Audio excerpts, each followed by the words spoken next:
Assalamualaikum warahmatullahi wabarakatuh.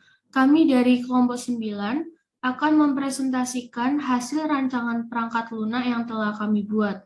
Video kali ini kami buat sebagai bentuk pengumpulan ujian tengah semester pada mata kuliah Rekayasa Perangkat Lunak kelas D081. Sebelumnya, izinkan kami untuk memperkenalkan diri terlebih dahulu. Nama saya Sirfat Muat Yunisar dengan NPM 2008-10-10125 dan teman saya Arif Fajar Pangestu dengan NPM 2008-10-10236, Alif Syahdah dengan NPM 2008-10-10220, dan Firly Aurelia Az-Zahra dengan NPM 2008-10-10209. Konteks materi yang akan kami bahas pada presentasi kali ini dimulai dengan pembahasan mengenai perangkat lunak yang akan kami buat. Yang kedua, model proses pengembangannya. Yang ketiga, kebutuhan pengguna fungsional dan non-fungsional. Yang keempat, kebutuhan sistem fungsional dan non-fungsional. Yang kelima, model struktural. Yang keenam, desain arsitektural. Yang ketujuh, kelebihan perangkat lunak. Yang ke-8, kekurangan perangkat lunak, dan yang ke-9, mock-up dari hasil rancangan perangkat lunak.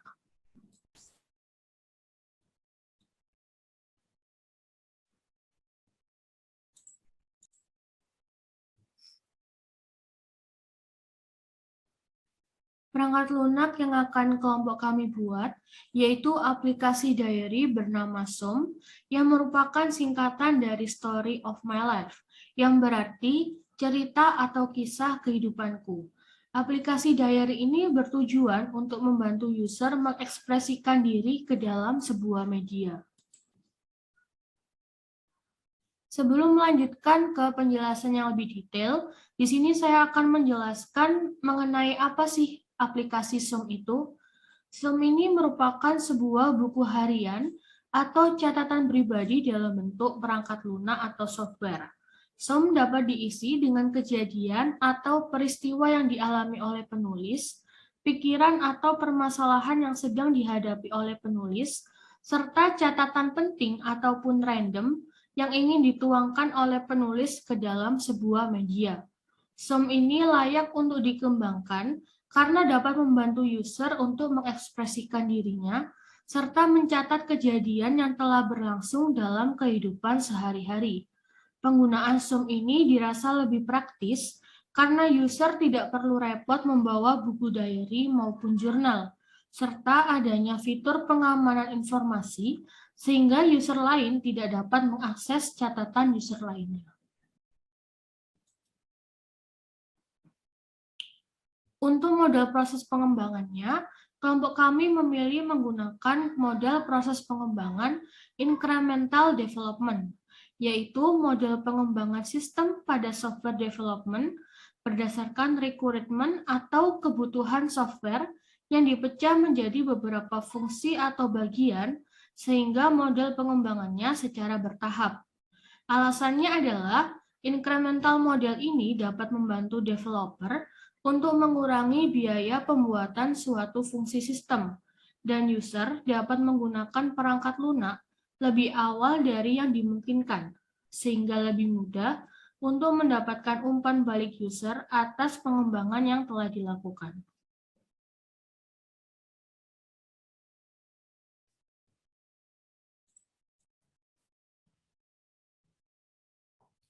Selanjutnya yaitu sesi yang ketiga, kebutuhan pengguna fungsional.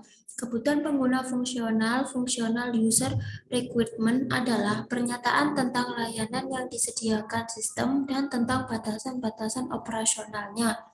Pernyataan ini dapat dilengkapi dengan gambar atau diagram yang dapat dimengerti dengan mudah.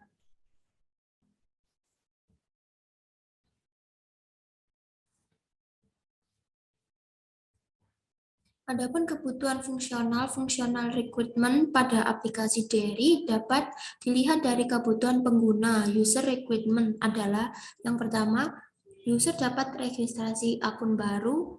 Yang kedua, user dapat login pada akun yang telah dibuat. Yang ketiga, user dapat membuat diary. Yang keempat, user dapat membaca diary yang ditampilkan. Yang kelima, user dapat menambah diary yang ditampilkan.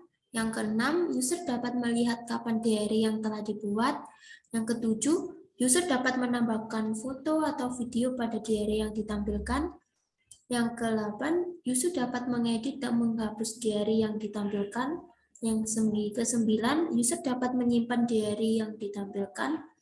Yang ke-10, user dapat melihat tampilan notifikasi konfirmasi seperti edit, delete, dan save. Dan yang terakhir, user dapat melihat daftar diary yang tersimpan. Adapun kebutuhan pengguna non-fungsional. Kebutuhan non-fungsional adalah jenis kebutuhan yang menjelaskan tentang kebutuhan di luar sistem seperti kebutuhan operasional, performance, dan keamanan. Spesifikasi ini membutuhkan sistem analisis kebutuhan perangkat keras, perangkat lunak, dan analisis pengguna.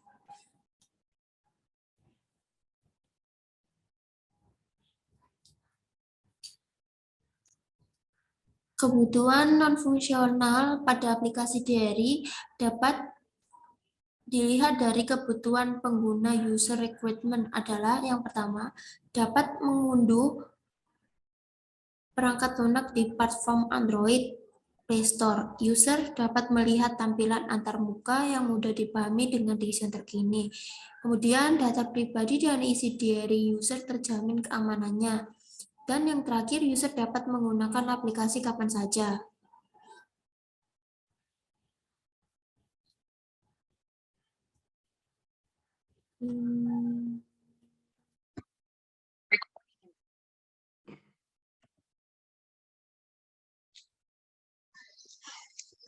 Assalamualaikum warahmatullahi wabarakatuh. Di sini saya akan menjelaskan tugas sesi 4, yaitu kebutuhan sistem fungsional. Kebutuhan sistem fungsional adalah kebutuhan sistem atau fungsional sistem requirement adalah jenis kebutuhan yang berisi tentang proses apa saja yang nantinya dilakukan oleh sistem. Kebutuhan sistem fungsional terdiri dari adalah sistem dapat melayani user untuk melakukan registrasi akun baru dengan memasukkan identitas diri beserta email. Sistem dapat melayani user untuk login pada akun yang telah dibuat dengan memasukkan username dan password yang digunakan saat registrasi akun baru. Ketiga, sistem dapat melayani user untuk membuat diary ketika user menekan fitur baru atau new.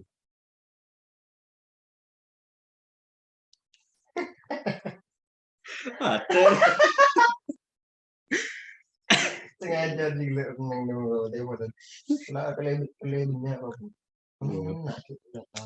Sistem dapat melayani user untuk membuat diary ketika user menekan fitur baru atau new. Yang keempat, sistem dapat memproses teks atau deskripsi diary sehingga user dapat membaca diary yang ingin ditampilkan. Yang kelima, sistem dapat menambah list diary ketika user menekan fitur tambah atau add. Yang terakhir adalah sistem akan menampilkan daftar isi diary user yang telah dibuat sebelumnya.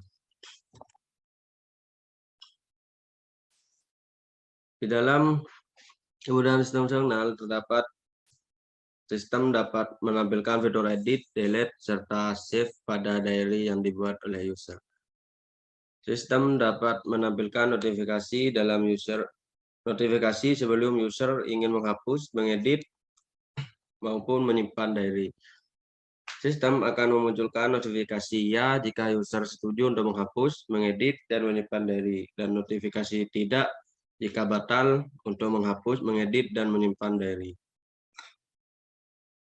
Yang keempat adalah sistem akan menyediakan fitur tambahan, foto atau video bagi user untuk dilampirkan dalam diary. Sistem menyediakan fitur untuk connect ke Google Calendar, sehingga memudahkan user untuk mengetahui kapan diary tersebut ditulis. Kebutuhan sistem non-fungsional. Analisis kebutuhan sistem fungsional adalah jenis kebutuhan yang menjelaskan tentang kebutuhan operasional, performance, dan keamanan. Spesifikasi ini membutuhkan sistem analisis kebutuhan perangkat keras, perangkat lunak, dan analisis pengguna.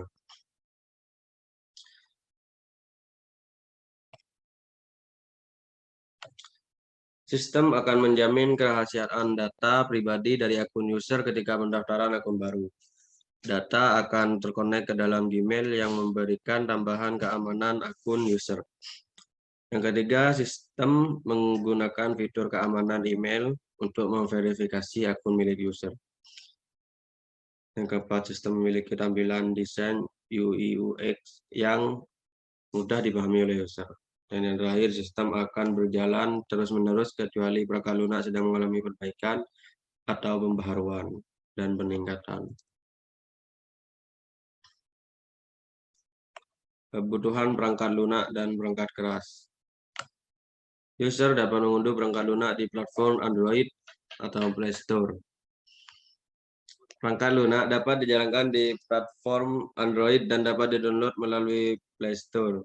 Spesifikasi minimal yang dibutuhkan untuk menjalankan perangkat lunak ini adalah sebagai berikut. Kebutuhan minimal device yang diperlukan untuk menjalankannya adalah smartphone Android atau emulator dengan versi minimal 2.3 atau Fingerprint.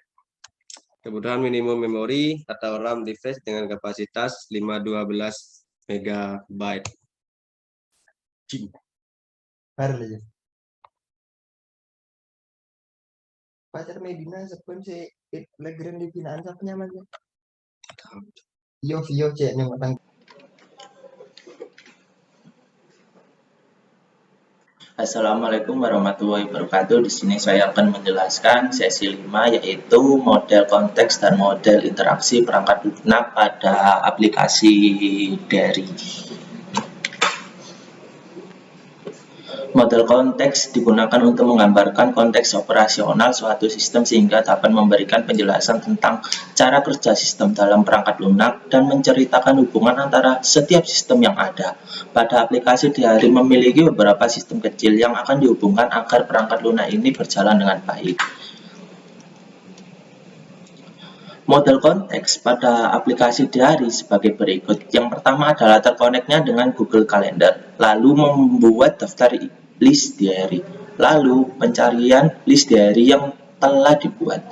Yang terakhir dapat memunculkan notifikasi sebelum melakukan pengeditan, penghapusan, ataupun menyimpan diary. Berikut merupakan model konteks yang tim kami buat, di mana user akan terkonek pada sistem perangkat lunak, lalu akan terkonek oleh device is. Lalu di development-nya sendiri akan membuat suatu daftar isi kepada sistem perangkat lunak, dan sistem perangkat lunaknya sendiri akan memunculkan sebuah notifikasi dan pencarian list, lalu terkonek dengan Google Calendar. Lalu pada model interaksinya sendiri, yaitu sangat penting untuk membantu user dalam mengidentifikasi kebutuhan pengguna. Model interaksi yang digunakan pada perangkat lunak Dari adalah model interaksi transfer data, di mana perangkat lunak tersebut akan menghubungkan pengguna dengan sistem. Adapun model interaksi yang kami buat dalam bentuk diagram use case sebagai berikut. Di mana user memiliki kegunaan yaitu login, daily entry, membuat Dari, editing Dari, lalu memfollow update dari sistemnya sendiri. Lalu adminnya sendiri memiliki kegunaan yaitu register user, pengguna, update software, dan database yang telah user buat akan di backup oleh admin.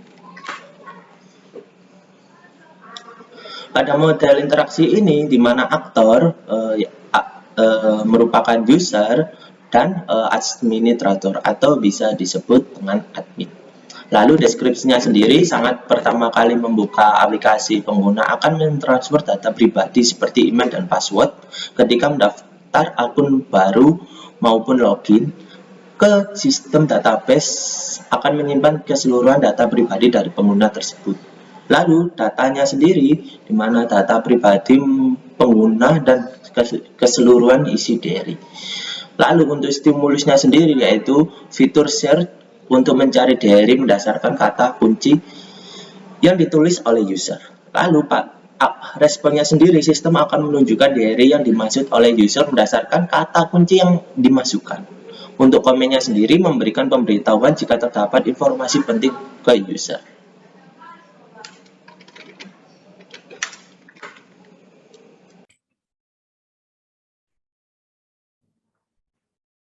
Model struktural pada perangkat lunak akan menampilkan organisasi dari suatu sistem, berupa komponen-komponen yang membentuk sistem tersebut dan hubungan-hubungannya. Model struktural dapat berupa model statis yang menunjukkan struktur desain sistem, atau model dinamis yang menunjukkan organisasi sistem ketika dijalankan. Berikut ini merupakan activity diagram yang menggambarkan aktivitas dari user. Pada gambar sebelah kiri ini merupakan proses registrasi, di mana user akan membuka aplikasi, kemudian sistem akan menampilkan splash screen, kemudian menampilkan menu daftar akun. Lalu user akan mengisi data akun, lalu klik simpan, kemudian sistem akan menyimpan data akun user, lalu masuk ke menu utama. Kemudian pada gambar sebelah kanan ini merupakan proses dari menulis diary. Dimulai ketika user membuka aplikasi lalu login, kemudian sistem akan menampilkan menu utama. Lalu user akan memilih buat diary, kemudian sistem akan menampilkan edit text untuk menulis diary. User akan menulis diary lalu memilih simpan diary, kemudian sistem akan menyimpan diary tersebut lalu kembali ke menu utama.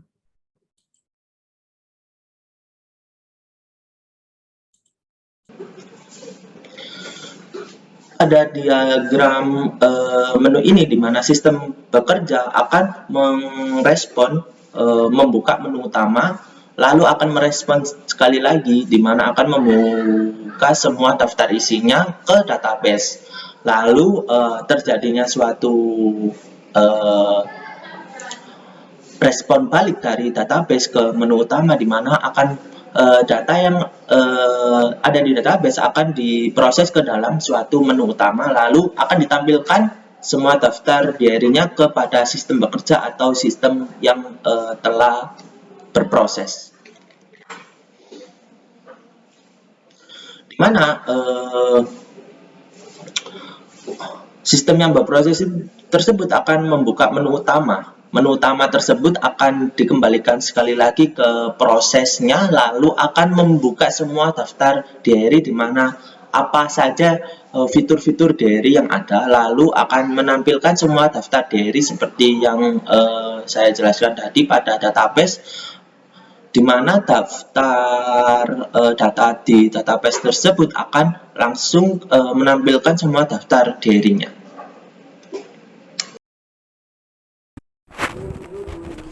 Desain arsitektural. Desain arsitektural merupakan tahap pertama dalam proses perancangan perangkat lunak. Tahap ini akan mendefinisikan hubungan antara elemen struktur utama dan program. Tujuan dari desain arsitektural adalah menstrukturkan suatu sistem yang menggunakan komputerisasi. Desain ini akan berpengaruh pada seberapa baik suatu sistem dalam hal kecepatan, keamanan, dan kemudahan. Desain arsitektural perangkat lunak diary terdiri dari 3. Yang pertama, configuration service. Terdiri dari 2, yaitu yang pertama identity management.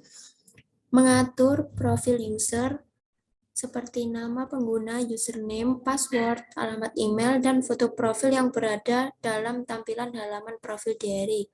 Yang kedua ada application management. Mengatur tampilan menu diary serta fitur-fiturnya yang akan ditampilkan pada halaman menu aplikasi. Selanjutnya ada application service, terdiri dari 6. Yang pertama ada notification. User akan menerima notifikasi sebelum melakukan perubahan seperti mengedit diary, menghapus diary, menyimpan diary, dan lain sebagainya. Selanjutnya yang kedua ada diary list. Akan menampilkan seluruh list yang pernah dibuat oleh user, sehingga user dapat lebih mudah menemukan diary yang dicari.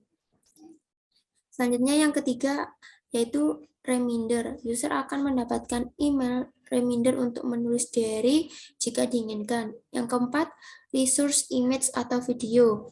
User dapat menambahkan foto atau video ke dalam diary yang ditulis. Foto atau video ini akan diambil langsung dari perangkat pengguna. Selanjutnya yang kelima ada kalender.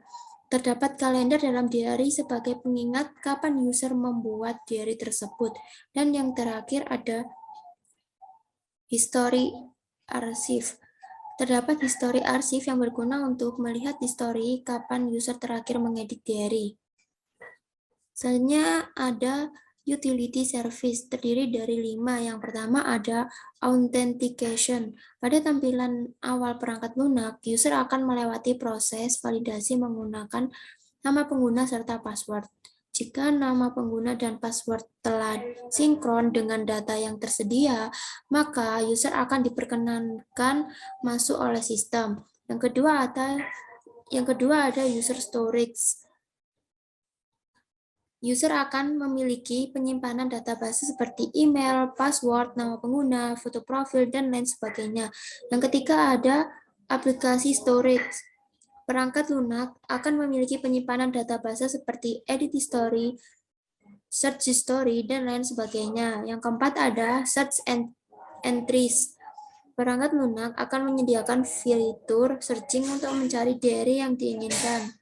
Dan yang terakhir ada monitoring. Perangkat lunak dapat mengamati atau mengetahui perkembangan serta perubahan yang terjadi pada diary user.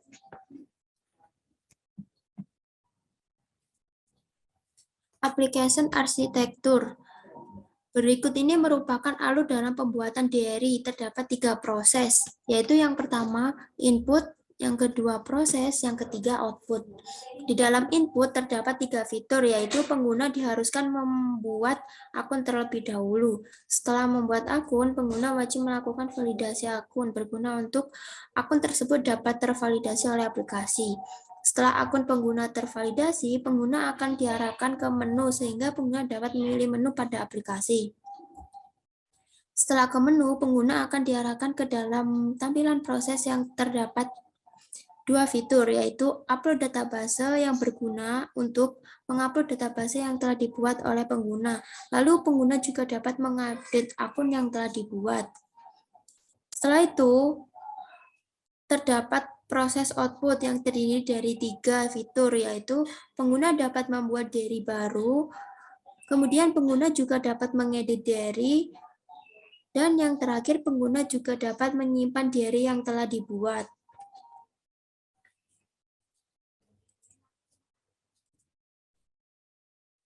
Kelebihan pada aplikasi diary. Yang pertama, terdapat fitur kunci dengan memasukkan password. Yang kedua, terdapat beberapa tema yang bisa kamu pilih. Yang ketiga, terdapat background saat menulis diary.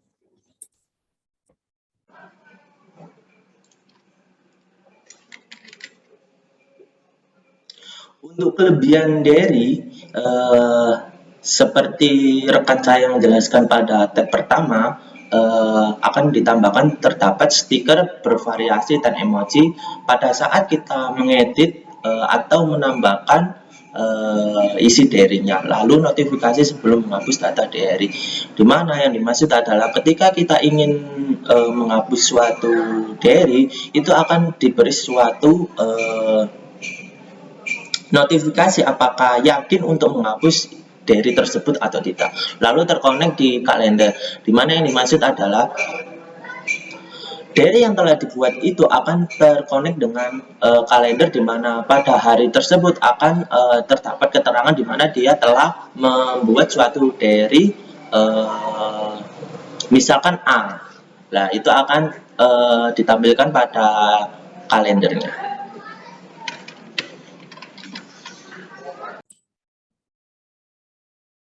Kekurangan pada perangkat lunak diary yang kami buat, yaitu yang pertama, aplikasi SEM ini belum tersedia di perangkat iOS.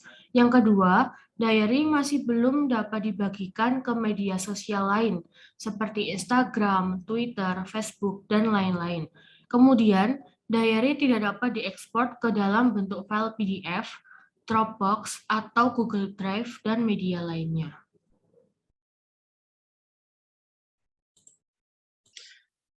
Diary tidak dapat diekspor ke PDF, Dropbox, Google Drive, dan media lain. Pengguna diary belum dapat menambah lokasi secara online. Belum adanya ekskripsi data, dan yang terakhir, diary belum memiliki fitur voice typing. Terima kasih. Assalamualaikum warahmatullahi wabarakatuh.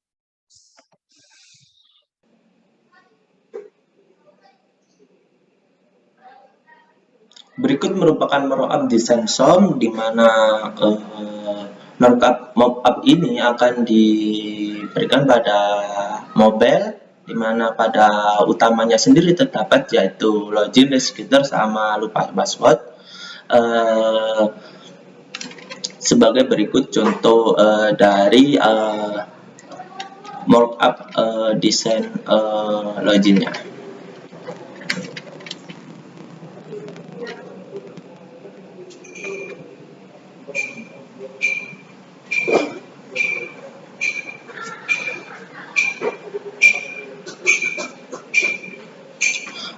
Ketika kita ingin mendaftarkan diri, di mana kita mau daftar, akan masuk suatu register di mana akan harus menginputkan email, daftar pengguna, kata sandi, dan kata sandi yang telah diinputkan tadi, lalu akan daftar, lalu akan masuk ke dalam login sekali lagi. Namun ketika kita terjadi suatu lupa kata sandi, maka akan masuk forget password dan kirim, dan akan menampilkan suatu pemberitahuan di mana password telah di reset, boleh login, lalu akan menampilkan email pengguna dan kata sandinya.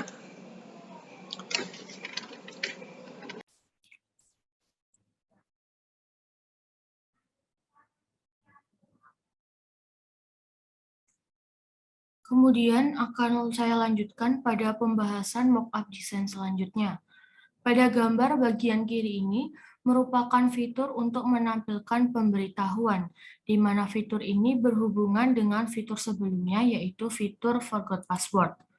Ketika user telah memasukkan email, kata sandi baru, konfirmasi kata sandi baru, dan klik tombol kirim, maka sistem akan otomatis menampilkan pemberitahuan bahwa user telah mereset password yang lama.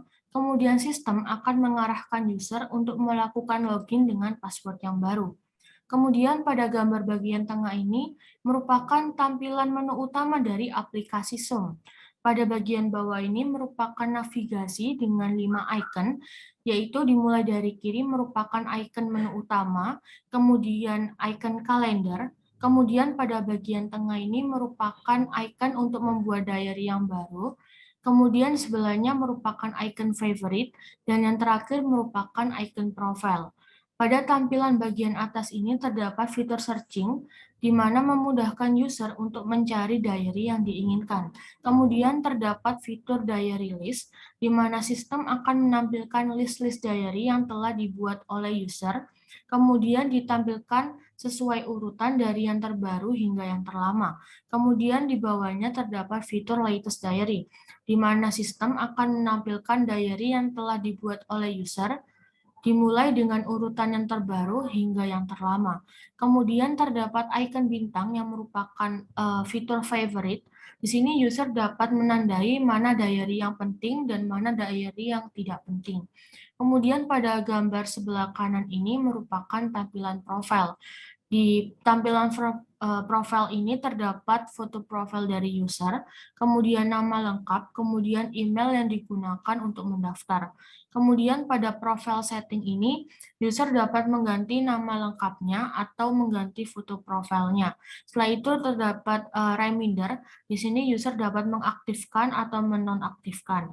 Kemudian terdapat fitur notification. Setelah itu ada switch to other account, di sini user dapat beralih ke akun yang lain, kemudian terdapat fitur logout. Di sini user dapat keluar dari akun yang tersambung pada aplikasi Zoom.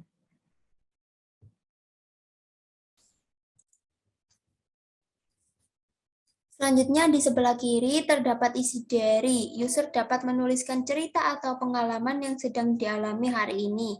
Kemudian di bagian tengah terdapat My Favorite yang berguna untuk menampilkan catatan yang ditulis oleh user bersifat favorit. Dan di sebelah kanan terdapat kalender, berfungsi sebagai pengingat kapan user membuat diary tersebut. Sekian presentasi dari kelompok kami, kurang lebihnya mohon dimaafkan. Wassalamualaikum warahmatullahi wabarakatuh.